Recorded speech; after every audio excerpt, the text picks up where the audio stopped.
চলমান শ্রমিক অসন্তোষের জেরে সাভারের আশুলিয়া শিল্পাঞ্চলে আজও 219টি কারখানায় উৎপাদন কার্যক্রম বন্ধ রয়েছে বলে জানিয়েছে শিল্প পুলিশ। এর মধ্যে 86টি কারখানায় শ্রম আইন অনুযায়ী বন্ধ করেছে কর্তৃপক্ষ। বাকি 133টি কারখানায় সাধারণ ছুটি ঘোষণা করা হয়েছে।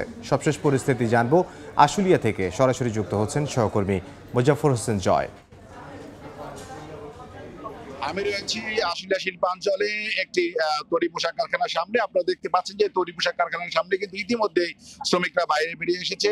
যে কথাটি একটু আগে বলা হয়েছে যে আশুলিয়া শিল্প এলাকায় মূলত 219টি কারখানাতে বর্তমানে কর্মবিরতি চলছে বা কাজ বন্ধ রয়েছে বা উৎপাদন সম্পূর্ণ বন্ধ রয়েছে।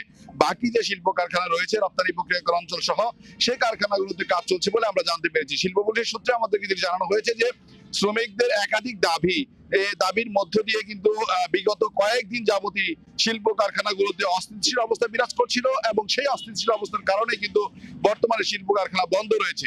আমরা গতকালও দেখেছি যে শ্রমিক সমাবেশ হয়েছিল আশুলিয়ার নরসিংহপুরে, যেখানে বিজিএম এর সভাপতি এসেছিলেন। তিনি কিন্তু বিজিএম এর সভাপতি সহ বিভিন্ন নেতৃবৃন্দ গার্মেন্টস কারখানার মালিকগণ সেখানে বক্তব্য প্রদান করেছেন। একই সাথে বিএনপি নেতারাও সেখানে উপস্থিত ছিলেন।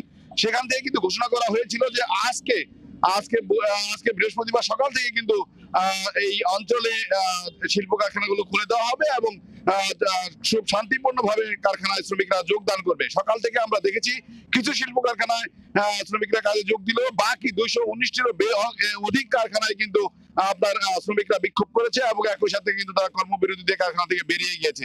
তো আমার কাছে এই ছিল আসলে শিল্পাঞ্চল থেকে শ্রমিক অসন্তোষের সর্বশেষ খবর।